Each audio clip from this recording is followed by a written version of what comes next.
श्री साई सच्चरित्र अध्याय 24। ओम श्री गणेशाय नमः। ओम श्री सरस्वती नमः। ओम श्री गुरुभ्यो नमः। ओम श्री कुलदेवताय नमः। ओम श्री सीता रामचंद्राभ्याम नमः। ओम श्री समर्थ सद्गुरु साईनाथाय नमः। श्री बाबा का हास्य विनोद, चने की लीला, सुदामा की कथा, अन्ना चिंचड़ीकर और मौसीबाई की कथा, बाबा की भक्त परायणता। प्रारंभ। अगले अध्याय में अमुक अमुक विषयों का वर्णन होगा। ऐसा कहना एक प्रकार का अहंकार ही है। जब तक अहंकार गुरु चरणों में अर्पित न कर दिया जाए तब तक सत्य स्वरूप की प्राप्ति संभव नहीं।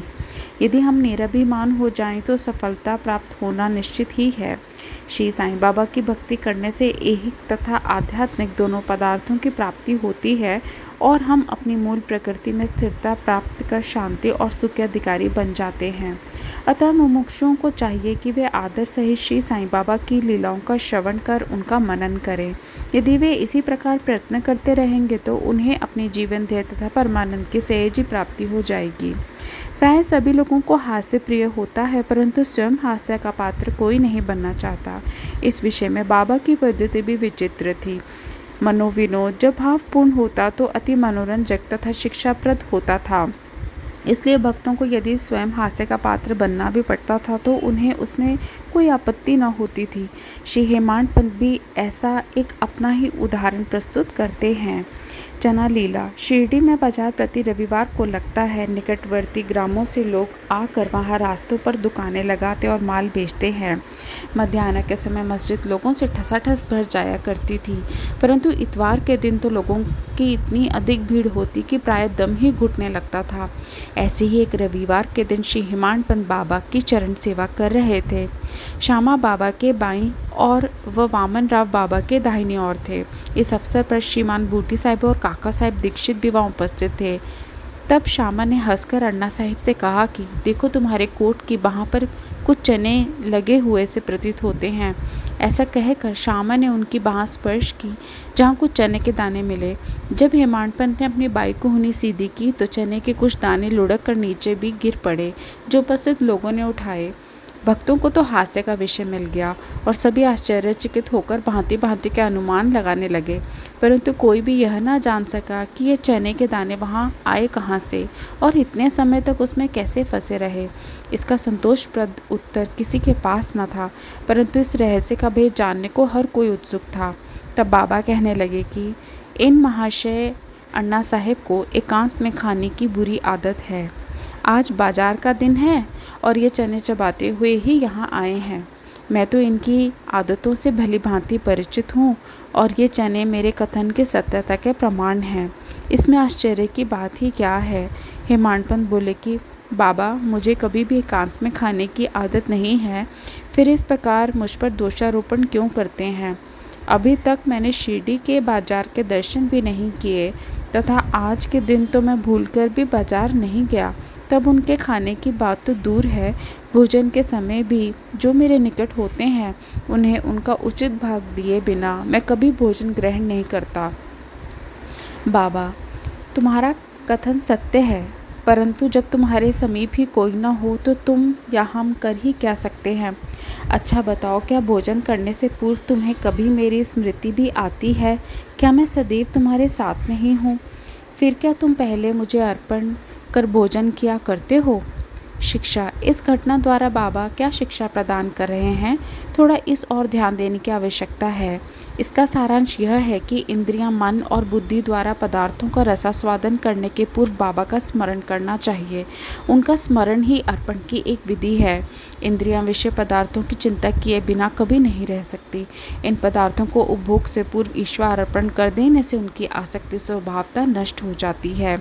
इसी प्रकार समस्त इच्छाएं, क्रोध, तृष्णा आदि कुप्रवृत्तियों को पहले ईश्वर अर्पण कर गुरु की ओर मोड़ देना चाहिए।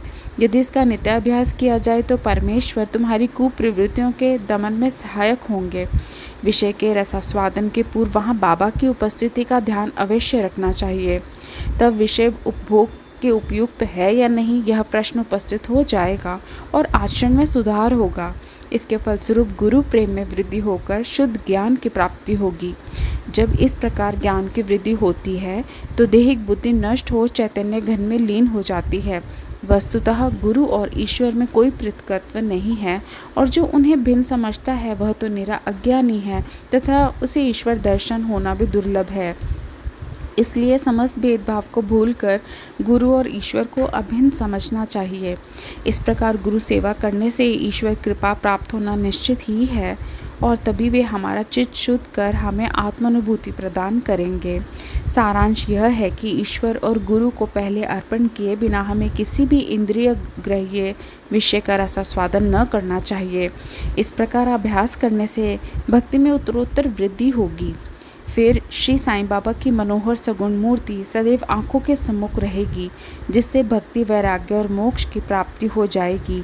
ध्यान प्रगाढ़ होने से शुदा और संसार के अस्तित्व की विस्मृति हो जाएगी और सांसारिक विषयों का आकर्षण स्वतः नष्ट होकर चित्त को सुख और शांति प्राप्त होगी। सुदामा की कथा। उपर्युक्त घटना का वर्णन करते करते हेमांत पंत को इसी प्रकार की सुदामा की कथा याद आई, जो ऊपर वर्णित नियमों की पुष्टि करती है। श्री कृष्ण अपने ज्येष्ठ भ्राता बलराम तथा अपने सहपाठी सुदामा के साथ सांदीपनी ऋषि के आश्रम में रहकर विद्या अध्ययन किया करते थे। एक बार कृष्ण और बलराम लकड़ियां लाने के लिए वन गए। सांदीपनी ऋषि की पत्नी ने सुदामा को भी उसी कार्य के निमित्त वन भेजा तथा तीनों विद्यार्थियों के खाने को कुछ चने भी उन्होंने सुदामा के द्वारा भेजे। जब कृष्ण और सुदामा की भेंट हुई तो कृष्ण ने कहा, दादा मुझे थोड़ा जल दीजिए, प्यास अधिक लग रही है। सुदामा ने कहा, भूखे पेट जल पीना हानिकारक होता है, इसलिए पहले कुछ देर विश्राम कर लो। सुदामा ने चने के संबंध में ना कोई चर्चा की और ना कृष्ण को उनका भाग ही दिया। कृष्ण थके हुए तो थे ही, इसलिए सुदामा की गोद में अपना सिर रखते ही वे प्रगाढ़ निद्रा में निमग्न हो गए। तभी सुदामा ने अवसर पाकर चने चबाना प्रारंभ कर दिया। इसी बीच में अचानक कृष्ण पूछ बैठे कि दादा तुम क्या खा रहे हो और यह कड़कड़ की ध्वनि कैसी हो रही है। सुदामा ने उत्तर दिया कि हाँ, खाने को है ही क्या, मैं तो शीत से काँप रहा हूँ और इसलिए मेरे दांत कड़कड़ बज रहे हैं। देखो तो मैं अच्छी तरह से विष्णु सहस्त्र नाम भी उच्चारण नहीं कर पा रहा हूँ। यह सुनकर अंतर्यामी कृष्ण ने कहा कि दादा मैंने अभी स्वप्न में देखा कि एक व्यक्ति दूसरे की वस्तुएं खा रहा है। जब उससे इस विषय में प्रश्न किया गया तो उसने उत्तर दिया कि मैं खाक खा रहा हूँ। तब प्रश्नकर्ता ने कहा, ऐसा ही हो दादा, यह केवल स्वप्न था। मुझे तो ज्ञात है कि तुम मेरे बिना अन्न का दाना भी ग्रहण नहीं करते, परंतु श्रम के वशीभूत होकर मैंने तुमसे ऐसा प्रश्न किया था। यदि सुदामा किंचित मात्र भी कृष्ण की सर्वज्ञता से परिचित होते तो वे इस भांति आचरण कभी न करते। श्री कृष्ण के लंगोटिया मित्र होते हुए भी सुदामा को अपना शेष जीवन दरिद्रता में व्यतीत करना पड़ा, परंतु केवल एक ही मुट्ठी रूखे चावल जो उनकी स्त्री ने अत्यंत परिश्रम से उपार्जित किए थे भेंट करने पर श्री कृष्ण बहुत प्रसन्न हो गए और उन्हें उसके बदले में स्वर्ण नगरी प्रदान कर दी। जो दूसरों को दिए बिना एकांत में खाते हैं उन्हें इस कथा को सदैव स्मरण रखना चाहिए। श्रुति भी इस मत का प्रतिपादन करती है कि प्रथम ईश्वर को ही अर्पण करें तथा उच्छिष्ट हो जाने की उपरांत ही उसे ग्रहण करें। यही शिक्षा बाबा ने हास्य के रूप में दी है। अन्ना चिंचड़ीकर और मौसीबाई। अब श्री हेमांत पंत एक दूसरी हास्यपूर्ण कथा का वर्णन करते हैं जिसमें बाबा ने शांति स्थापन का कार्य किया है। दामोदर घनश्याम बाबरे उपनाम अन्ना चिंचड़ीकर बाबा के भक्त थे। वे सरल, सुदृढ़ और निर्भीक प्रकृति के व्यक्ति थे। वे निडरता पूर्वक स्पष्ट भाषण करते और व्यवहार में सदैव नगद नारायण से थे।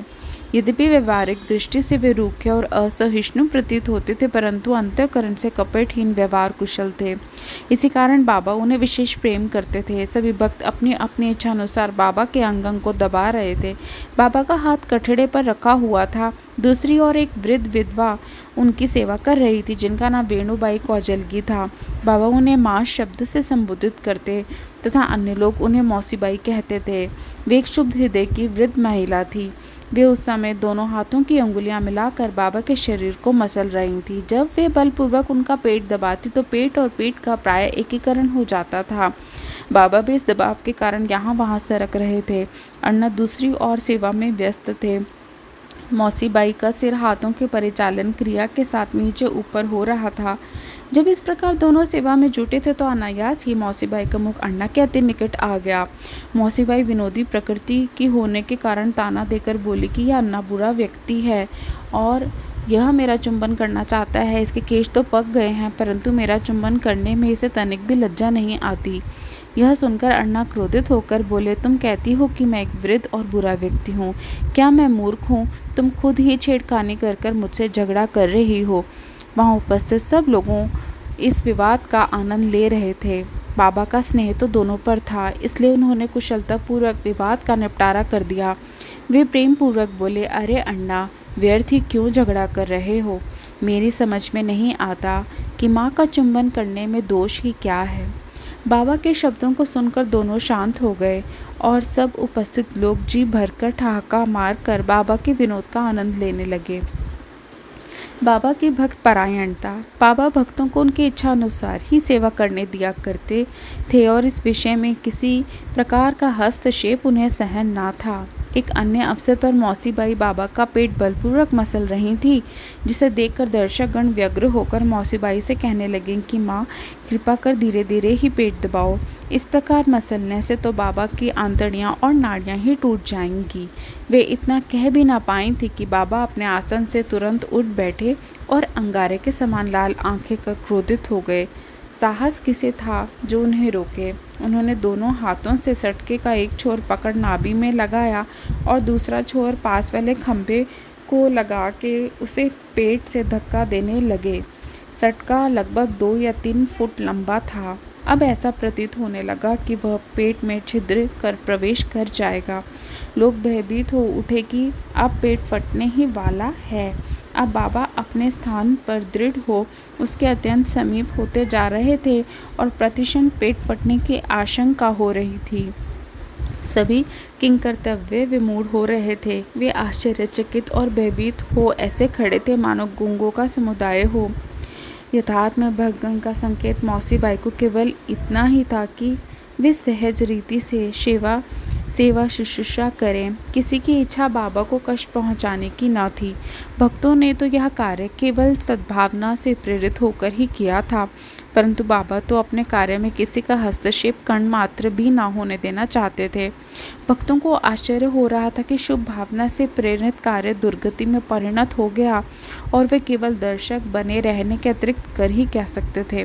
भाग्यवश बाबा का क्रोध शांत हो गया और सटका छोड़कर वे पुनः आसन पर विराजमान हो गए।